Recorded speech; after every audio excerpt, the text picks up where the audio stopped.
Reaksyon ko lang sa nangyayari ngayon sa pagitan ng China at Philippines kung saan sobra na tayong inaabuso ng China. Hindi lang kinakamkam ang natural resources ng mga Pilipino, kundi pati ang lugar natin sa West Philippine Sea ay kanila nang sinasakop. Pwede natin yan ihambing sa nangyayari sa Israel at Palestine kung saan kinamkam ng Israel ang natural resources ng mga Palestinian, pinapatay mga Palestinian at sinasakop at sinakop na rin nila ang Holy Land, Palestine. Despite the fact na ang Israel ay sobra-sobra na ang paglabag nito sa mga human rights sa mga Palestinian, pagsakop sa kanilang lugar, at napakaraming violation sa international law, ay patuloy pa rin ang pagsuporta ng Philippine government sa Israel. Imagine, tanging nag-iisang Christian country sa Asia ay sumusuporta sa Israel. Samantala, ang Israel ay dinuduraan ang mga Kristiyano sa Jerusalem, sa Holy Land.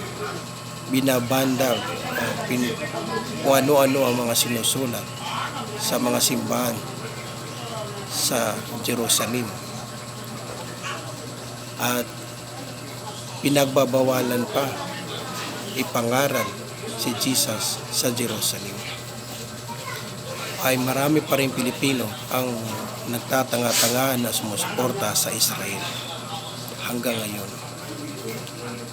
So, pinapakita lang sa atin ng tagapaglikha na ang pagsuporta natin sa Israel ay maling-mali at pinapadama sa atin tulad ng ginagawa ng China sa atin ngayon na pangangamkam sa ating natural resources at pagsakop sa ating lugar.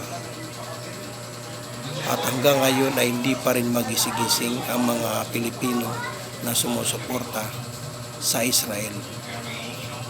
Na alam naman ng international community na ang Israel ay sinakop ang Western Syria sa Golan Heights, ang Siba Farm sa South Lebanon, at sa ang Western Egypt sa may Mount Sinai, at ang buong Palestine ay sinakop nila at sinira nila ang Gaza.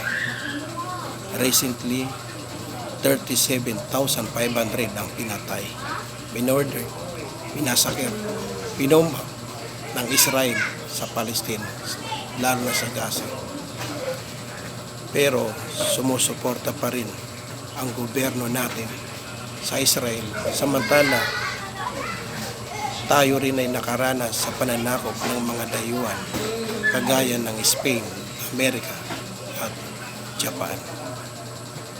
So hanggang kailan kaya magigising ang mga Pilipino sa pagsuporta sa Israel? Na ang Israel ay the last conqueror sa Middle East. Ang Israel ay hindi indigenous people sa Israel at sa Palestine, kundi sila isang mananakop ng mga Zionist Jew na kagagawa ng British at saka Amerika. So sana maging magandang mensahe ito sa lahat para magising mga Pilipino. Suportahan natin ang Palestine, Free Palestine. Maging right side, correct side tayo sa history. At magising tayo kung ano yung ginagawa ng Israel sa Palestine ay ganun din ang ginagawa ng China sa Pilipinas ngayon.